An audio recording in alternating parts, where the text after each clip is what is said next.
Marwa Loud est-elle derrière l'histoire de Naïma, sacrifiée pour la sorcellerie? Elle réagit et Nabil prend sa défense.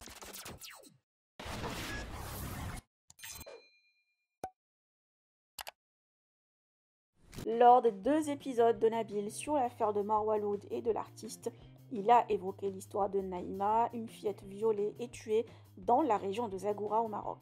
Et le blogueur a posé la question à l'artiste si cette fille aurait été sacrifiée pour la sorcellerie supposée faite par Marwa Loud. Ce dernier n'a rien confirmé et Nabil, dans le prochain épisode, compte aller sur place pour vérifier lui-même.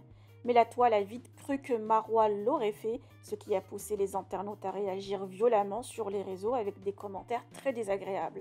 De ce fait, Marwa a pris la parole pour démentir et se défendre comme vous voyez, et le blogueur a effectivement démenti son implication dans cette histoire de Naïma, quitte à spoiler le prochain épisode. Par ailleurs, Nabil El Moudni a été aussi pris pour cible sur les revenus générés sur YouTube par les 2 vidéos, ce qui est complètement faux car les 2 épisodes sont démonétisés et le blogueur explique les raisons. Je vous laisse avec sa réaction. Que pensez-vous? Partagez avec moi vos avis en commentaire et n'oubliez pas de liker la vidéo et de vous abonner à la chaîne. Salam la famille, j'espère que vous allez bien, que vous passez une bonne journée. Un petit message pour vous remercier encore. Je suis dépassé là, j'arrive plus à répondre aux messages, aux commentaires, etc. Mais néanmoins un message général pour vous remercier. Merci du plus profond du cœur. Le 2e épisode, qui je pensais allait moins bien marcher, est en train de mieux marcher que le premier. C'est-à-dire qu'il est presque à 1 million, ça fait pas encore 24 heures. Enfin, c'est juste vraiment incroyable. Qu'est-ce que je voulais vous dire également? Je sais pas si vous avez vu, mais il y en a beaucoup qui disent là Nabil, il traite des sujets comme ça pour l'oseille, pour l'argent, etc., etc. Oui, il y a un aspect pécunier parce que c'est mon travail, bien entendu que. Il y en a, ils ont dit ouais, il a presque fait 2 millions, là sa première vidéo elle va faire 2 millions, avec toutes les pubs qu'il a mis dessus, ça va lui rapporter combien? Vous imaginez comment vous réfléchissez, comment vous calculez? Je vais vous dire un truc la famille.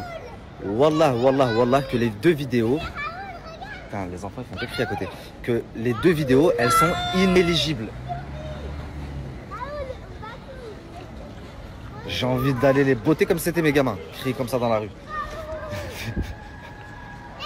Je vous disais la famille, les 2 vidéos, je vais vous montrer après, inéligibles.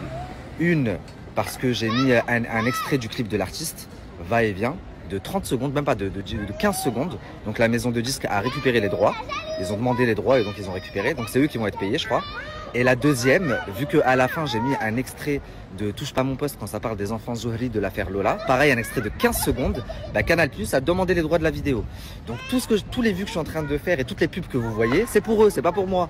Déjà ça c'est de 1. De YouTube là pour l'instant des 2 épisodes je prends 0. En plus de ça, wallah la famille, j'ai mon agent qui m'a appelé, qui m'avait dit on va mettre des collabs sur les vidéos. C'est-à-dire que je devais monter à Paris, tourner 6 publicités qui allaient être postées en début de vidéo.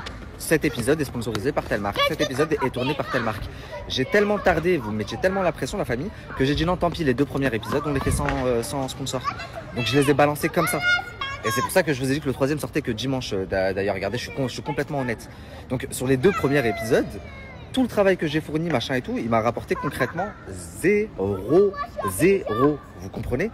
Donc là, toutes les personnes qui m'écrivent et sur Twitter qui disent ouais, nanani, tout pour l'eau, vous êtes complètement ridicule. Wallah.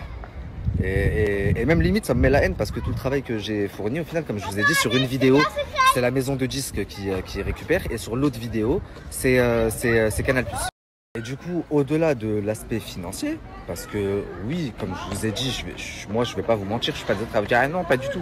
Oui, bien sûr, c'est mon travail, donc oui, il y a un aspect financier, mais au-delà de ça, il y a surtout l'envie de tenir une enquête de A à Z, d'aller jusqu'au bout des choses, de prendre un sujet qui avait énormément fait parler à l'époque et de le remettre au bout du jour, c'est aussi un challenge la famille. Et comme je le dis souvent, c'est pour moi un fait de société aujourd'hui. Donc il est important de sensibiliser le plus de personnes possible.